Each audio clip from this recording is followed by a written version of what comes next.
সরোজ অফিসে আসলে ম্যাডাম তাকে কড়া কড়া কথা বলে অপমান করে। সরোজও ইনডাইরেক্টলি ম্যাডামকে শুনিয়ে দেয় যে সে কিভাবে নির্লজ্জের মতো তার কষ্ট করে জোগাড় করে দেওয়া খবরগুলোকে নিজের বলে চালিয়ে দেয়। এদিকে সরোজের জুতো ছিঁড়ে যায়, যেটা সারাতে গিয়ে সে মুচির কাছে যায়।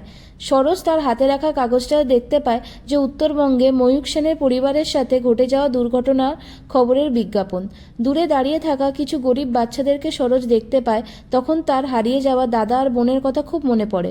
তাদের দিকে সরোজ এগোতে যাবে, ঠিক তখনই তার অ্যাক্সিডেন্ট হয় রণদেবের গাড়িতে। অ্যাক্সিডেন্টের ফলে সরোজের হাত অনেকখানিটা কেটে যায়। রণদেব আর কোনো কথা না বাড়িয়ে সরোজকে টানতে টানতে হসপিটালে নিয়ে আসে। সরোজ তর্ক করতে থাকে যে তার এসবের দরকার নেই, কিন্তু রণ তাকে ধমক দিয়ে চুপ করায়।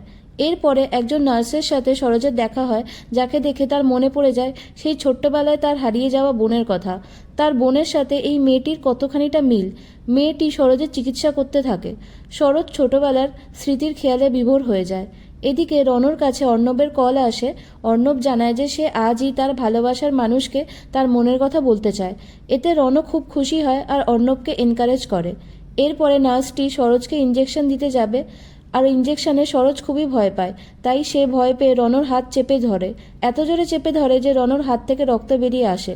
রণর সাথে সরোজের খুবই তর্কাতর্কি হয়, তবে সরোজ রণকে বুঝিয়ে উঠতে পারে না যে সে সুইসাইড করার চেষ্টা করতে যায়নি। এরপরে সেই নার্স সরোজকে র্যাপ সং গেয়ে শোনায়, যেটা শুনে সরোজ খুবই ইমপ্রেস হয়ে যায়। অন্যদিকে বিলিং কাউন্টারে দাঁড়িয়ে বিল মেটাচ্ছিল রণ। সরোজ বলে যে না, আমি নিজে রোজগার করি, তাই আমার খরচ আমি নিজেই দেব। রণ ততক্ষণে বিল পেমেন্ট করা হয়ে গেছে। সরোজ জেদ করতেই থাকে আর বলে চলুন ক্যাশ কাউন্টারে, টাকা মিটিয়েই তবে আমি ছাড়বো। তবে রণ তার হাতে বিলটা ধরিয়ে দেয়। বিলের অ্যামাউন্ট দেখে সরোজের মাথা খারাপ হয়ে যায়। রণর সাথে সরোজের তর্কাতর্কি দিয়ে এই এপিসোডটি শেষ হয়। পরের পর্বে আমরা দেখতে পাবো অর্ণব সরোজকে প্রপোজ করতে চাইছে।